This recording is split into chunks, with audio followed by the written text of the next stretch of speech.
Okay. Good morning, good afternoon, colleagues. Thank you for joining this webinar. We're just waiting for attendees to just trickle into the live room. So we'll just give a couple of seconds as that is happening, and I think that's now complete. Um, Welcome to this webinar on collaboration on processing and value chains. This is being organized by the Council for Critical Minerals Development in the Global South, in partnership with the Global South Center for Clean Transportation, with the Nicholas Institute of Energy, Environment, and Sustainability at Duke, as well as Sustainable Energy for All. My name is Divyam Nagpal, and I'm part of the Council for Critical Minerals Development in the Global South team, and also hold or wear another hat at Sustainable Energy for All, specifically looking after our green industrialization program.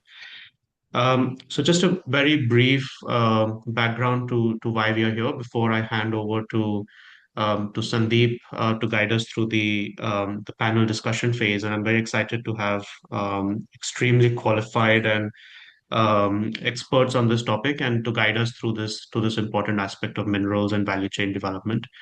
The Council for Critical Minerals Development in the Global South was established about a year and a half, 2 years ago, as essentially a South-South collaboration platform. We recognize that there is strong interest among the Global South countries, both mineral rich, but also those that are aiming to develop domestic industries around clean technologies, to look at new ways of collaboration across the mineral value chain. So whether it's on the exploration side, but also around processing, beneficiation, and then all the way down to downstream manufacturing.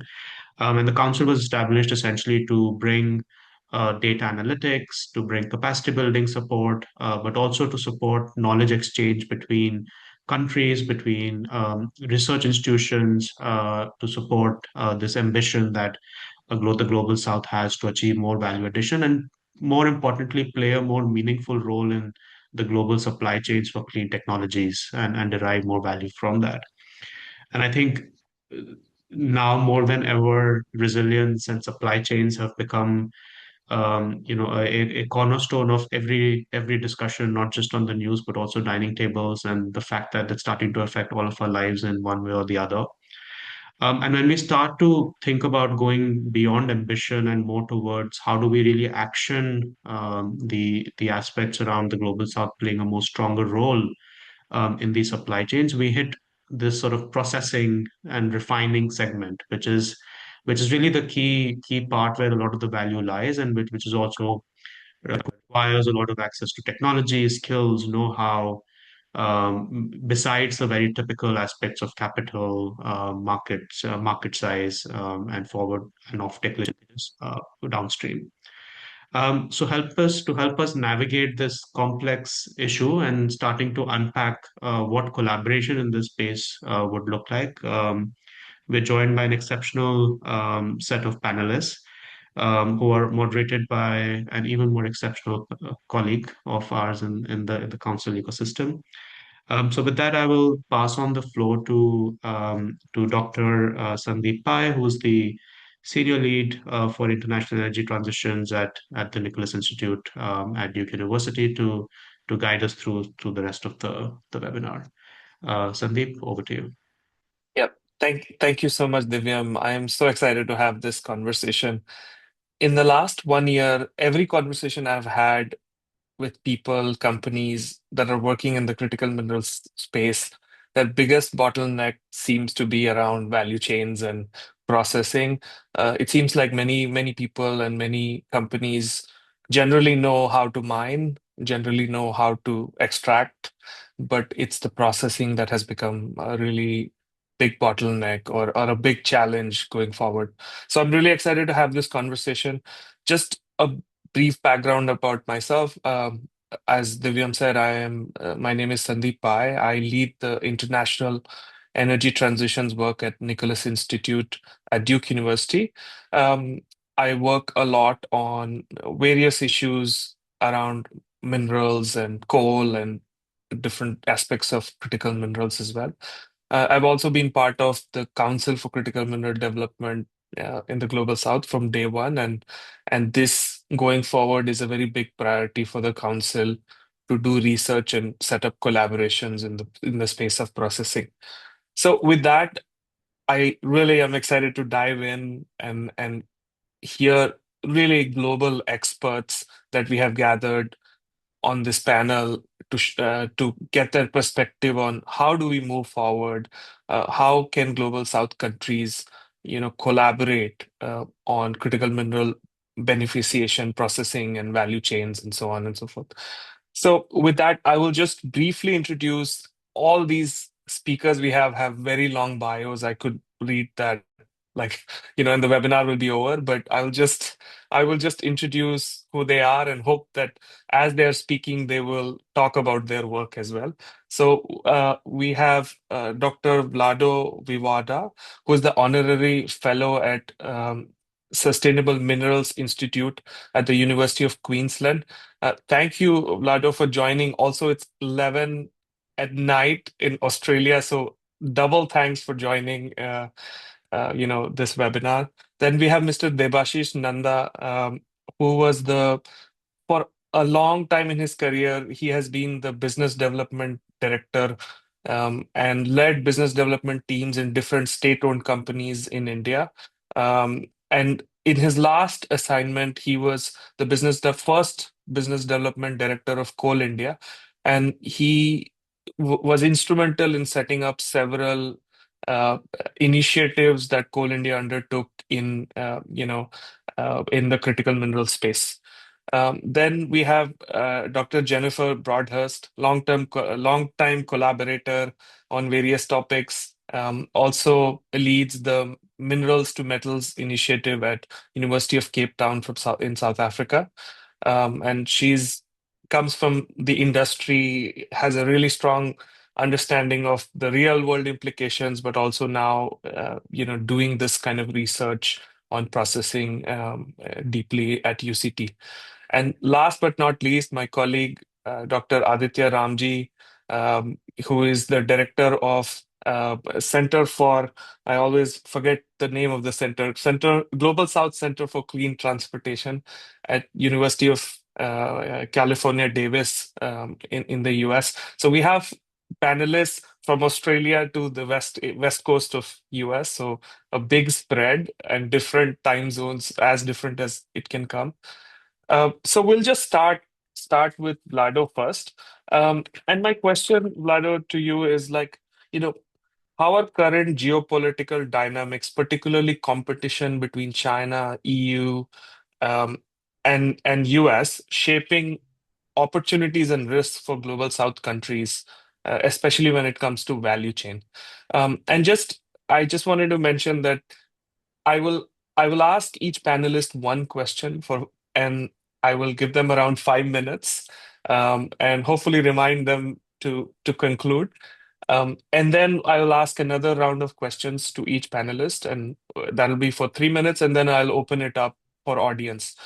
So before Waldo responds, I encourage everybody using the chat function to ask questions. Either you can ask general questions to any panelist, or you can ask specific questions to a specific panelist, and I'll take them up once panelists are done with their introductory remarks. So, Vlado, over to you. Thank you so much, Sandeep, and it's an absolute pleasure to be part of this discussion. You said they think they know how to mine and extract, but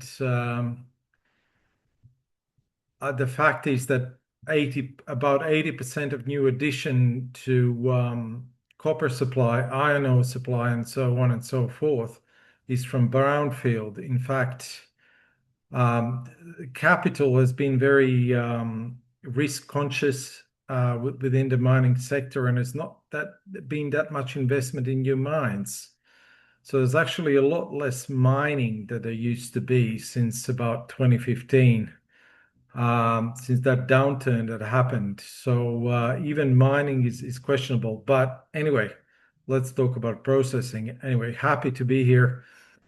I think the most important place to start is with the broader structural shift that we are living through. What we're seeing is not simply heightened competition between the United States, China, the European Union, and other countries, including the conflict. But what we're witnessing is also a deeper transition away from globalization as it was understood towards a system of managed interdependence. So critical minerals sit right at the center of that shift because they're not just commodities, they're strategic inputs into energy systems, into digital infrastructure like data centers, and connected because of the dual use nature into defense industrial capabilities as well. In that sense, the logic governing these markets is changing. So we're moving from a relatively open price-mediated exchange towards what you could call a more managed and conditional flows. States have been, as we've seen, what's happening, have been intervening more directly, and it's not just to secure access, but to shape where values are and the value is created, and with who controls the key stages of the supply chain as well. And I think this is where the current geopolitical dynamics become particularly consequential for this forum. So on the one hand, we have this fragmentation that's been happening globally, is creating real opportunities. We have multiple, shall we say, competing models operating in parallel. We have a model that's coming out of China that is vertically integrated, that's state coordinated, and this approach is built on scale and it's built on long-term positioning. The United States and its allies and some of the countries sitting there on the kind of the margins of that are advancing, I suppose, what you call a more security-driven model that may be focused more on diversification and support for their own onshoring and so on. Then we have the European Union that's been layering regulatory power and focusing on sustainability and traceability. But what we've had and what we've seen and experienced here is that we've had a very different narrative around what critical minerals mean, presented, say, by the current United States government and by the EU. This is very different what critical minerals are for, what they mean. That's a good starting point. And again, I've written about this. You can read my research about narratives in critical minerals. Anyway, what this is leading me to say is that this coexistence of these different models is creating space for countries to position themselves strategically. They're not locked in a particular pathway.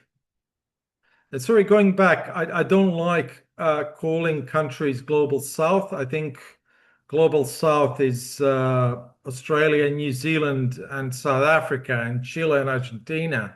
That's the South, right? I don't see Global North, Global South difference. I think there's just one world. But anyway, so I'm not going to engage the Global North, Global South concept because I don't believe in it. But anyway, going back to the countries no longer being locked into a single pathway, there is a greater scope to position countries within value chains not simply as exporters of raw materials, as we're finding out in Australia. And again, a lot of the stuff I talk about is from the Australian perspective, but as processing hubs, intermediaries, or perhaps if there is enough ambition and enough know-how, actual integrated industrial actors. The coexistence of the models also creates bargaining power. So, and this is perhaps drawing back from where I was born in former Yugoslavia, the non-aligned movement. We had the Soviets and the Yanks on the other side, and we were in between. And when multiple blocks are competing for access, governments have perhaps a little bit more leverage to negotiate conditions around various things. And when we talk about critical minerals, we are particularly referring to processing, Right. is technology transfer. And I'm not simply talking here from the West, it's also from China, Mhm. and local value addition. It's how do you capture those three things?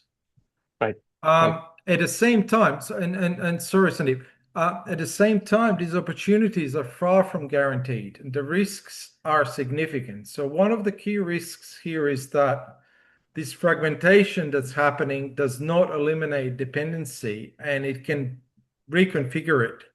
Countries may find themselves locking into a particular system architecture tied to one set of standards, financing arrangements, and downstream markets.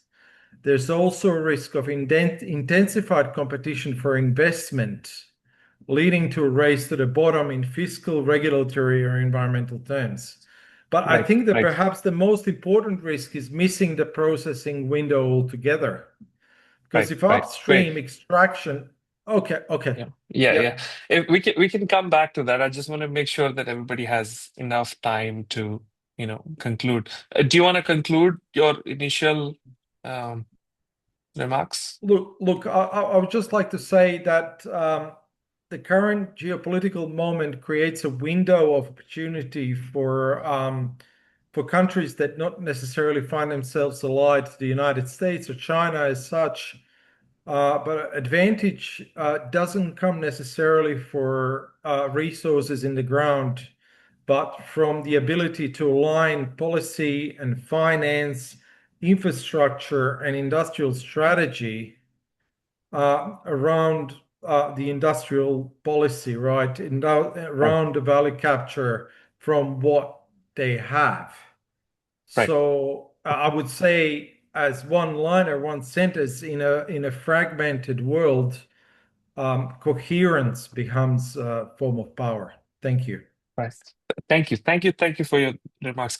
Mr. Nanda, I don't know if you can turn on your camera. Uh, the I know you are in a car coming back from the airport, but I'm glad you're Y- able to join.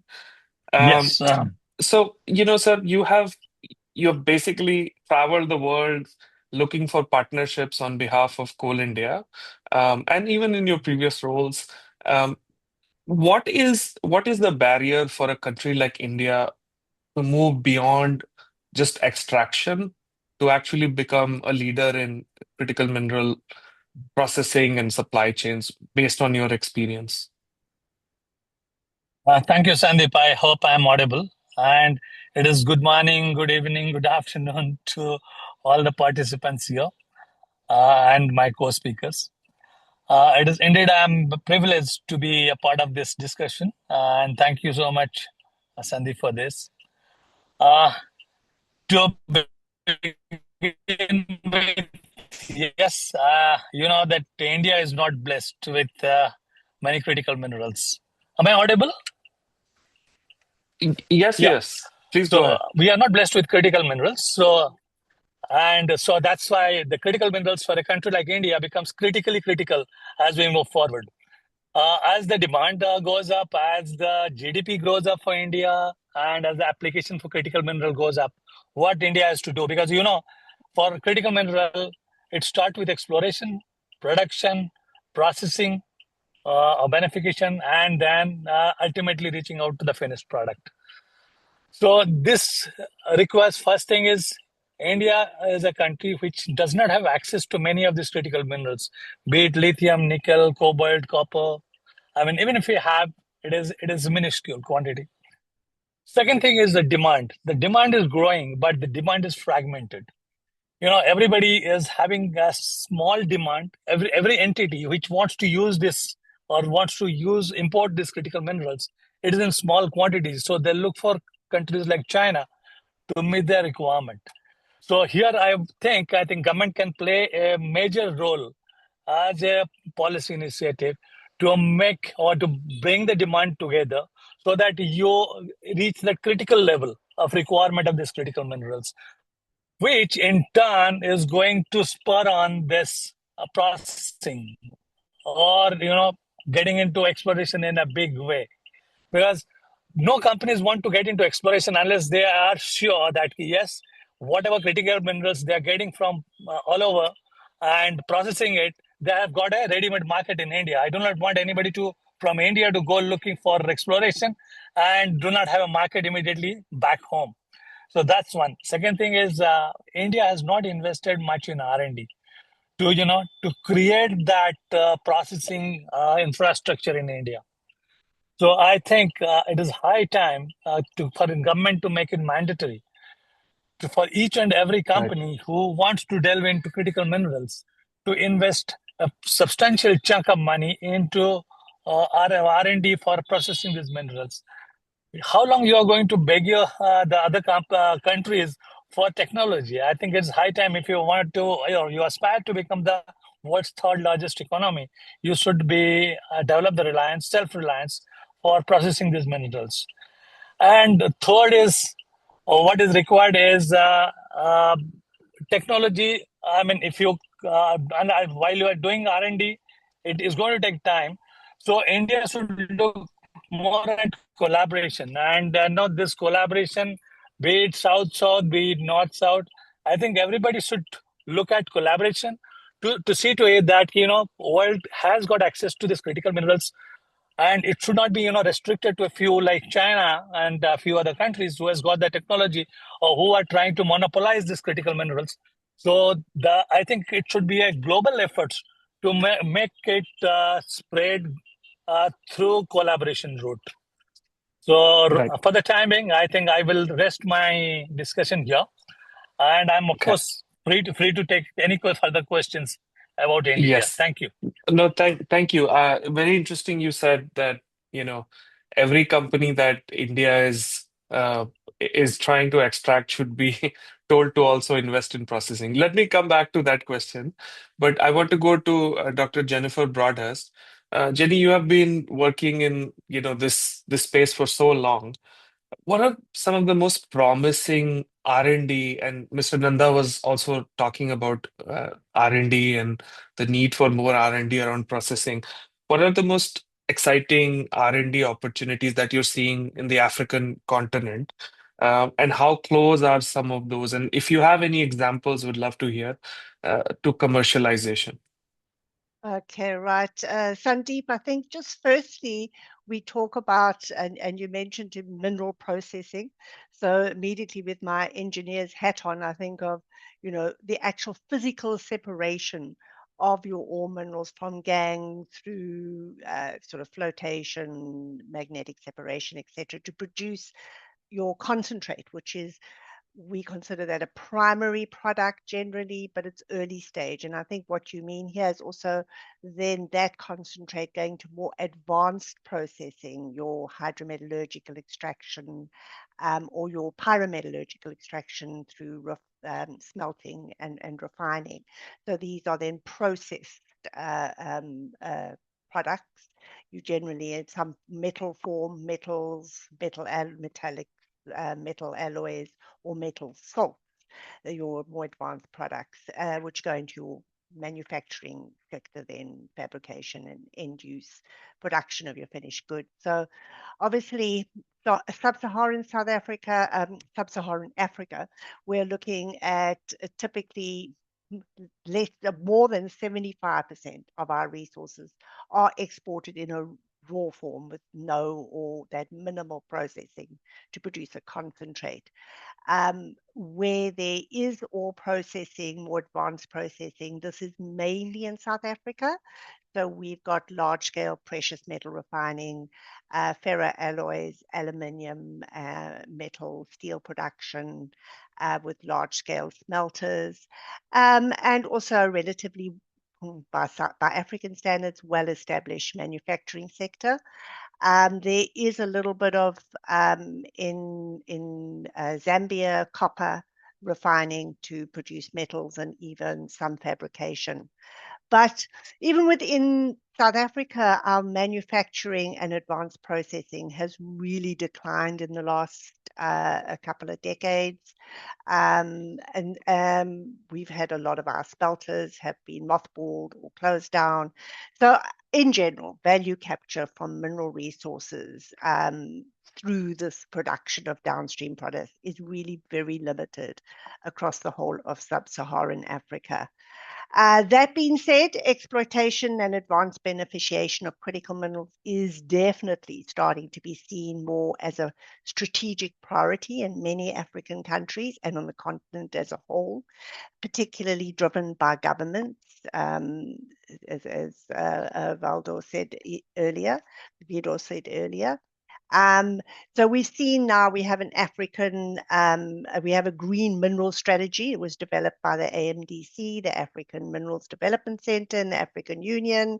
South Africa last year released its critical mineral strategy, and Namibia has just published a minerals beneficiation strategy. And I think it was also, Vivaldo said, what are critical minerals? Are very strongly coming across in all of these strategies is that minerals that are strategic or critical for Africa is not only those that are of global importance in the context of the low carbon economy, but also of local importance in terms of energy, infrastructure, and domestic revenue. So you'll see in it's been quite controversial, but in South Africa, coal is considered to be highly critical. So is iron ore, and gold is moderately to highly critical, which are not necessarily defined as critical in other jurisdictions. Secondly, there's general consensus as to where the greatest opportunities lie in terms of a value addition or advanced beneficiation, and these include the production of fuel cells for the hydrogen economy. So that's leveraging off the fact that Africa has 80 to 90% of the world's PGMs. Lithium-ion battery and battery precursors production. This obviously leverages off our high cobalt resources and manganese, both very pure relative to other countries. We also have lithium, graphite. We've got one of the second biggest graphite deposits in the world that they are trying to develop in Malawi, and then nickel. Another opportunity is through vanadium flow-through batteries, e-vehicles, so they're looking at battery hybrid fuel cell vehicles, ferroalloys and steel making, because we have iron, chromium, nickel, manganese, and vanadium. And in South Africa, we're also looking a lot at titanium beneficiation, making titanium powder and advanced titanium-based products. So how far are we in terms of achieving these aspirations? Well, the short answer is very much in the early stages. So I think that although minerals beneficiation, particularly in South Africa, is not a new concept. I've been working on this since 2007, when we had our first minerals beneficiation strategy produced. The concept of beneficiation in the context of critical minerals on a global and continental or regional scale is very new. Maybe like to highlight two research development and innovation hubs, both of which are in Southern Africa that they have been established. The first one is the Green Hydrogen Hub. So the Department of Science, Technology and Innovation established HISA, that's the Hydrogen South African Program, in 2007. So it's a fairly well-developed program. It entails collaboration between a number of South African science councils and universities with a focus on the production and application of hydrogen fuel cells. And developments thus far are sort of to the pilot stage. So there's been quite a few pilots, but nothing further. Commercial Right. application, a lot of barriers. We've also got then recently to 2021 the Hydrogen Society Roadmap, the Hydrogen Valley Feasibility Report. So these are really indicative of South Africa's intent to develop itself as a global leader in green hydrogen.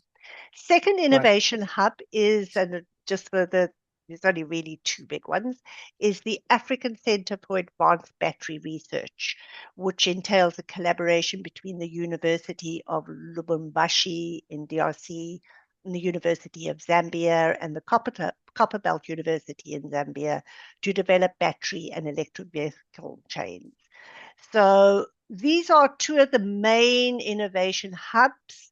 There's a lot of emphasis on the fact that and recognition that we need desperately to develop regional collaborations, hubs, clusters, in order to really benefit from the minerals deposits across Africa, and to develop regional value chains. But this is still, there's a lot. I was at the African Mining Indaba in February this year. It was one of the main topics of conversation. There was a lot of meetings around it, a lot of talk so far.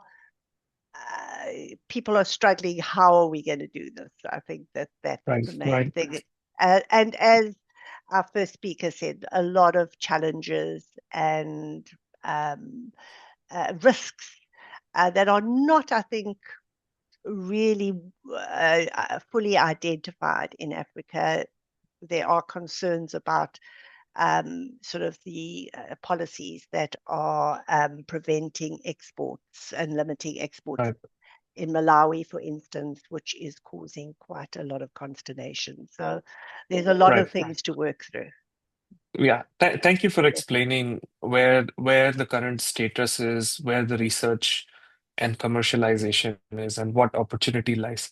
Next, I will quickly move to my colleague and friend Aditya Ramji. Aditya, you have been working on this South-South, North-South collaboration for a while. Do you have some examples which regions are closest to achieving this kind of collaboration? What would it look like? What does collaboration in processing look like?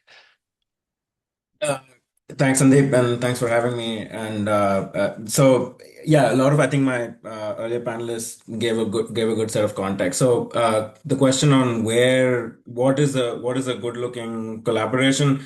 I don't know if there is a straight answer to that yet. Right, as probably Jennifer just pointed out, there are probably some good emerging cases of what we may want to keep track of to understand. So, I mean, the Indonesia-China relationship as it relates to nickel processing and the way they've invested in creating the hub there.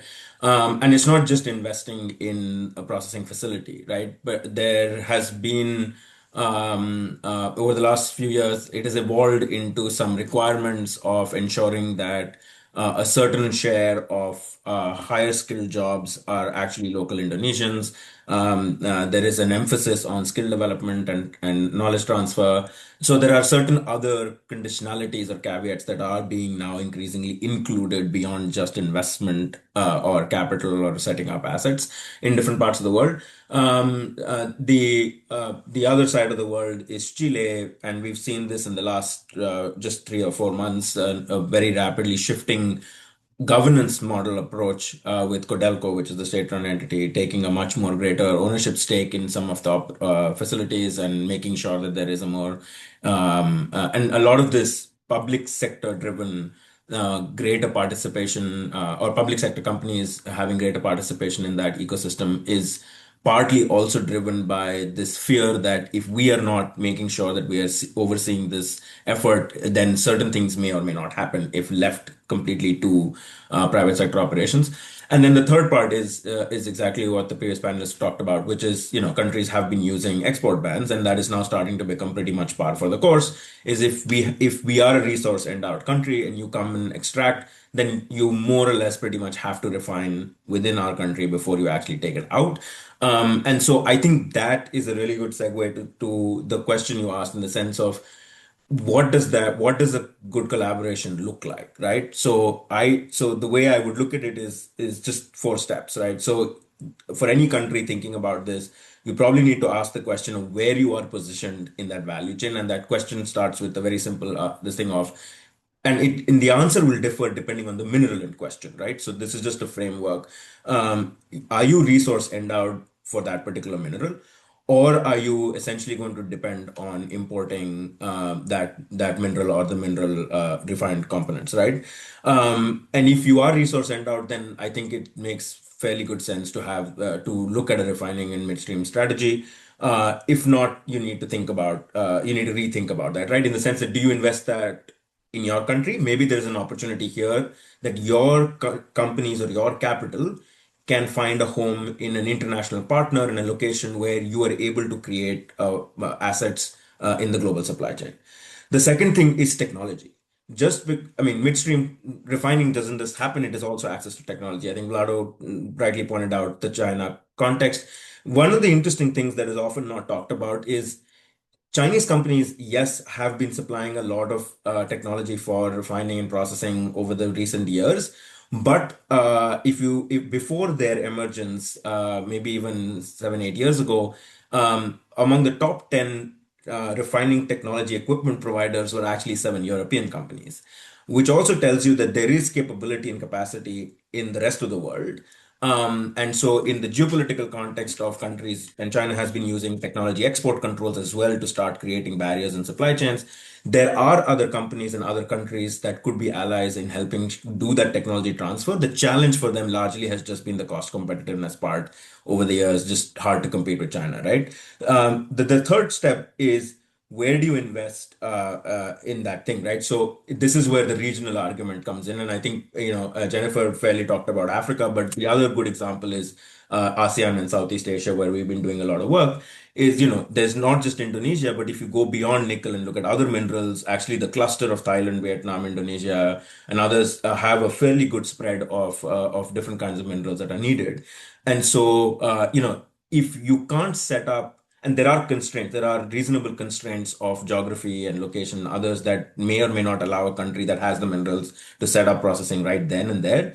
So the question is, if I can't keep it in my country, can I at least keep it in my economic region? And in that net sense, we will grow as a trade free barrier economic hub before we decide that the last resort is that it goes somewhere else, right?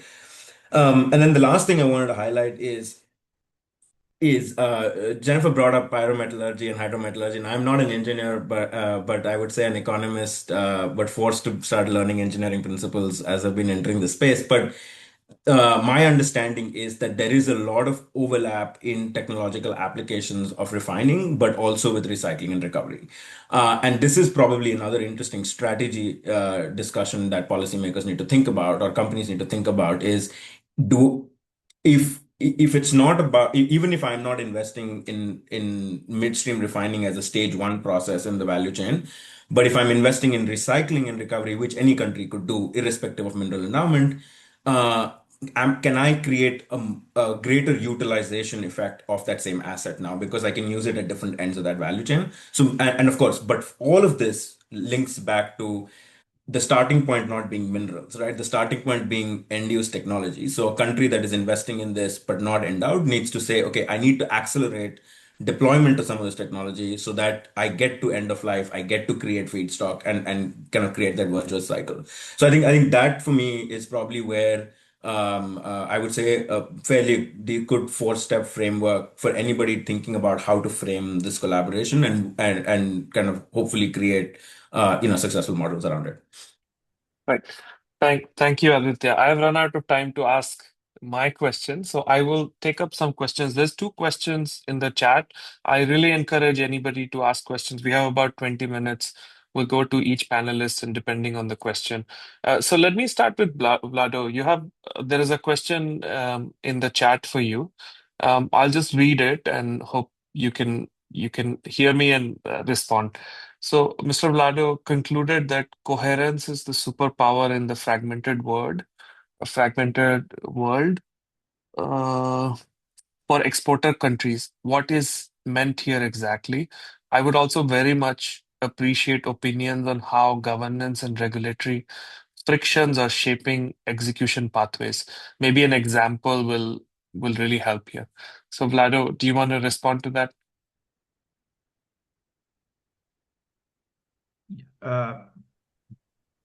Yes, absolutely. So look, when we talk about coherence, we talk about the ability to translate resource endowment, what you have in the ground, into actual control over value. And many countries are rich in deposits in resources. But the real issue as it's emerging is not geology. Again, we've had very, very conservative investors in the mining sector. We had most of the capacity growing from existing mines and growing capacity from those. The question is whether the resources that are in the ground are turned into beneficiation, processing, whatever you want to call it, and industrial capability rather than just exports. I mean, these are very different questions. And I totally agree with what the previous speakers have said. It's about having that vision about how it's almost like reverse engineering. What do you want that final product to be? How do you fit in that final supply chain? And this is where coherence comes in, right?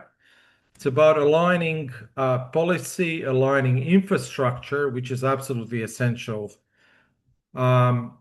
finance and industry, so that beneficiation is actually just viable and not just desirable. But before even getting to that, there are some basic foundations that tend to be either forgotten or underestimated. Now, processing of critical minerals, and I was in the Philippines just a couple of weeks ago, and they are facing a supply crisis of energy supply crisis, right? And you can't process critical minerals through renewable energy. It's very difficult for countries that are still growing their economies and growing their industrial base. Processing requires cheap and reliable power above all else, and we have this problem in Australia. We've had a lithium refining project that just gone into care and maintenance in Western Australia because it got outcompeted by China. We literally owned by Albemarle, one of the majors. It could not compete because the whole setup was not in place, right? So what I'm telling you guys, I'm telling the same thing to the Australian government. And without this basic coherence that underlines the whole processing that's going to take place, it's not going to work. It also requires stable governance, stable government and leadership. It requires a clear long-term vision that extends beyond political cycles in the West of 4 years or 3 years or 5 years or whatever they are, and requires that policy consistency over time. If you engage and get into a nation building project, you stick to it. You don't just change after you lose power, someone else gets elected. These are not short-term, short cycle investments. They're not political cycle investments. Processing industries are built over decades and not years. Right. And yeah, I mean, I can go on about this, but Thanks. I think No, I'll thanks, keep it at thanks. that. Thank you. Yeah, yeah, no, fantastic. Mr. Nanda, I have a question for you. You said something very interesting, which I think needs a little bit of exploration. You said that many Indian companies are going overseas and trying to get exploration blocks in Australia, in Chile. And you said interesting that there should be a government policy that when you are doing exploration, you should also invest a certain share in processing and beneficiation. Can you speak a little bit more about that? What is your thinking around that?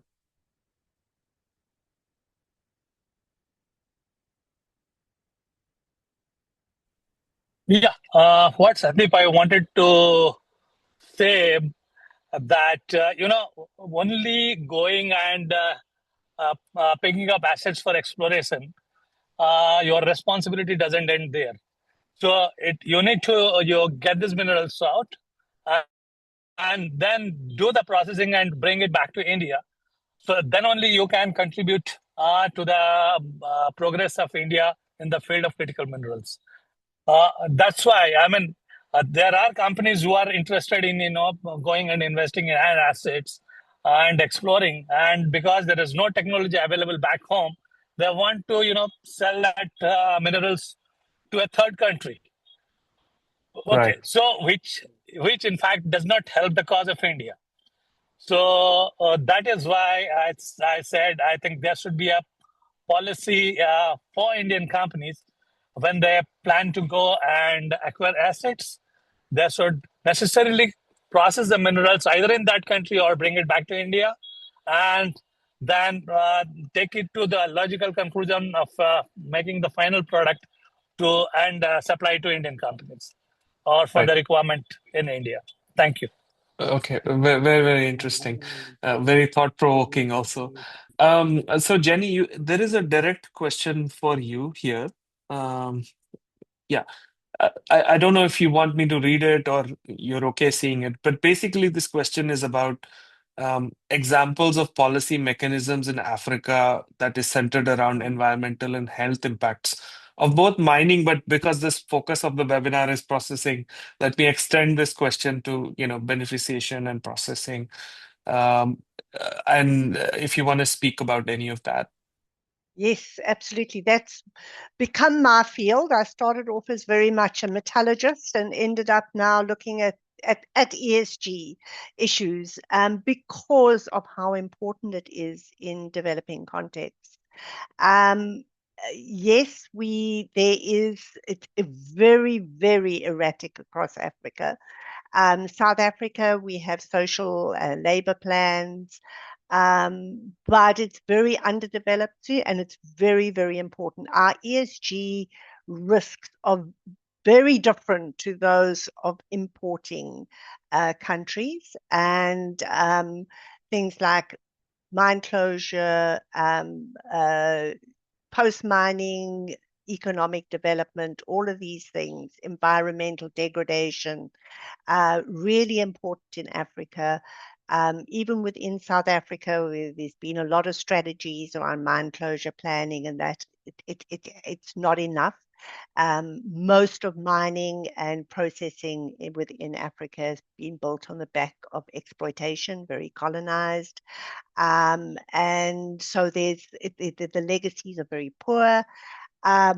It's very encouraging to see, for instance, in Malawi, this new process, how much effort is being put into the ESG aspects of that development.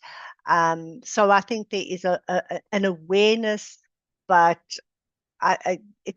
within Africa, there are policies very erratic, still need to be. I always talk about, the West talks about, or the importing global north in inverted commas. I know it's a bit controversial, but importing countries often talk about responsible sourcing. I always talk about responsible development, and there is a difference. You come from a different perspective. So there is an awareness, and there are a lot of people working on this. Yes. Thanks. Aditya, again, there's a pinpointed question at you. Um, this is in the chat function. Basically, I don't know who the question is from, but they're saying that the point is well taken about technological strength also lying outside of China. But can emerging economies that are now starting with a processing strategy repeat the same playbook that China benefited from? I think it's an interesting question. If you want to respond to that. Yeah, sure. No, that's a good question, and I think part of the playbook applies, and then part of it has to change and evolve, right? The part of the playbook that applies is I think the starting point is understanding how China got where it is today. I don't think we often give it the fair credit that it deserves, just from a purely objective economic strategy standpoint, right? Geopolitics aside, they didn't get here in 2 years, 5 years, or 10 years. It has taken them a very consistent strategy over 20 years, 25 years to get where they are. But what's very important to highlight is the starting point. China did not start off just going around investing in mineral assets and building refining. No, all this matters. And this goes to the last point I mentioned earlier, which is where does all this go to the end use technology and to end use sectors? For China, a lot of this mineral capacity was not built around clean energy technologies. It was built around just fundamental economic infrastructure growth in sectors, all of which still require minerals, nickel, copper, a lot of it. Even best estimates right now say that even with at the best pathway to energy transitions, 40, 50, 60% of nickel and copper demand will come from other non-clean energy sectors. So I think we really need to have a slightly more wider approach to the strategy around a lot of this. And this is the playbook from China, firstly, that I think we really need to acknowledge and understand. They grew and they grew really fast. They invested across sectors. They built their capability around electric vehicles, around batteries. I mean, today, 70% of EVs in the world are produced there. A lot of the battery capacity is produced there. So that tells they started at that end use technology game. Now that they've captured that and they're supremely competitive, it is very hard to undo all that, right? And so the world's supply chains have effectively restructured, and and the next step for them was conquering the rest of the value chain behind the scenes. This playbook for me still applies. Any country that is really interested to invest, whether it's midstream, downstream, upstream, really needs to have a very clear view of what they want to do. And the part that has probably changed is China had a lot of time when no one else cared about this for the last 2 decades to do it at a relatively slower pace.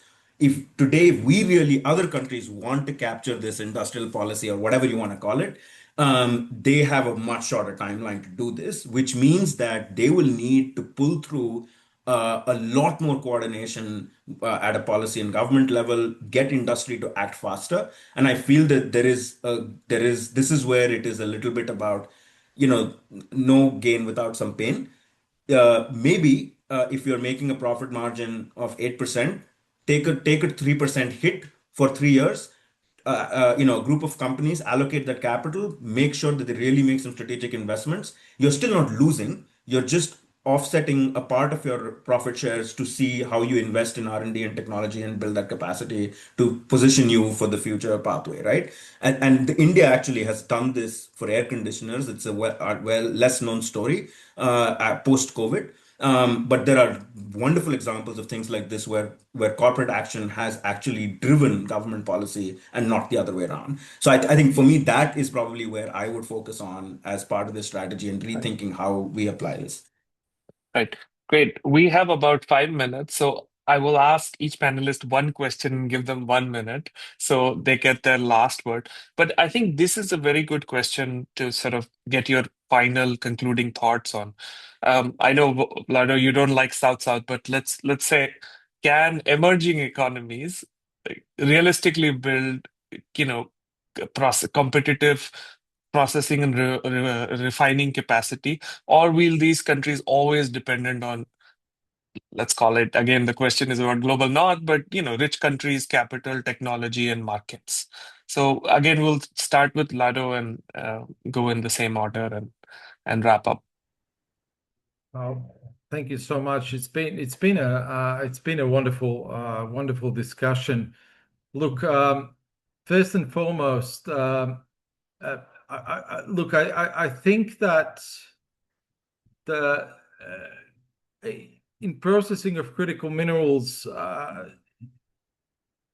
I was speaking to, okay, give you an example. I'll just give you a really quick example. I was speaking to the German government, doing exactly what I'm doing now with you guys, with them. They were asking me slightly different questions, but I was giving them exactly the same answers. Say, what is your comparative advantage? What are you good at? And now work that out. But and what I've been saying across the region and here in Australia is that coordination and cooperation. It's not the United States responding back to China is doing. The markets need to balance themselves. They're literally out of balance now with China controlling Right. so much of processing. They're naturally going to balance themselves. Mhm. Now, how that happens, it can be really painful, or it can be a lot easier if we all cooperate and coordinate it together, Right. regardless whether we call ourselves global north, global south, or whatever. Right. Of course. And we find what we can do, each of us can do, rather than replicating each other. We work together and we put our efforts together and we create a market that's a lot more diversified and actually functions as a proper market and not as market failure that we've been having over the last few years. Thank you. Right. Thank you. Thank you. Mr. Nanda, any thoughts on this question about will emerging markets always be dependent on processing from China or global north countries, or can they cooperate within each other and create this value chain?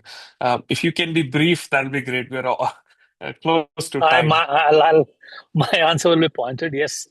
Yeah, it is. Their cooperation is the answer to your question. And second thing is that in India perspective, you should look at more and more public-private partnership.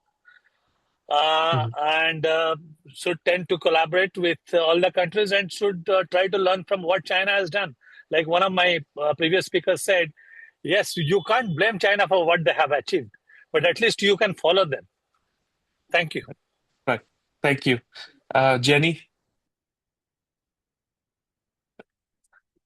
You're on mute. Yes, sorry. Yes, Sandeep. Just some thoughts on what we can do or what we can't do. As I say, given our spread, there's been a wonderful discussion, so many things that are so common across all jurisdictions. But given the spread, I like that talk. One of the speakers mentioned, I think it was Dr. Ramji, about how if you can't, you've got the spread of minerals, and if you can't develop them within the country, you do it regionally. So this means, as I said, there has to be regional development of regional value chains, regional cooperation. We need to develop regional hubs. Not easy in Africa because of the different levels of R&D capabilities and money. We're finding money is an issue. It's easier for me to collaborate, and I do, with China, Australia, America, Europe than it is within Africa, because there's more money, more capabilities, and those two are related. So somehow to try and get those running. We have set up an Amira global Pan-African Decarbonization Institute, which is looking at doing just this. But yeah, a lot of challenges to overcome to really get this going. Thank you. And Aditya, you have the final word on this. I think I already said what I had to say, but yeah, look, cooperation is essential. I think it's a fool's errand if anybody thinks they can do everything. So the bottom line is it will require capital, require technology, it will require demand side markets. And you have to choose. Today, capital is coming from only certain places. I think at least some of the leading emerging economies should really think about how they can unlock domestic capital appetite. I think it will really start to de-risk and force policy, because once you have your own money invested, it really forces action, because then you have skin in the game, right? So that would be the only thing I would say for consideration as we think about this. Yep. Thank you. Thank you to all the panelists.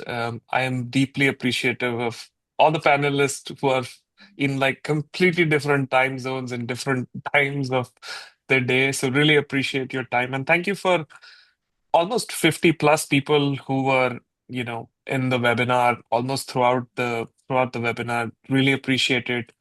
Thank you for posing such great questions. This is the first of many webinars the Council for Critical Mineral Development in Global South will be hosting. So stay tuned. Check out our website. We have lots of publications, lots of different ways in which we are spurring this kind of collaboration. And so look forward to for future engagements on these very, very important topics. So from good morning to good night, have a great rest of the night or evening, wherever you are. Thank you. Thank you so much. Yes, It's good thank morning you. here. It was good night, and thank you very much. It's And good morning. Thank you. see you later. It's the 3rd of April here. Okay. Thank you. Bye bye. Bye.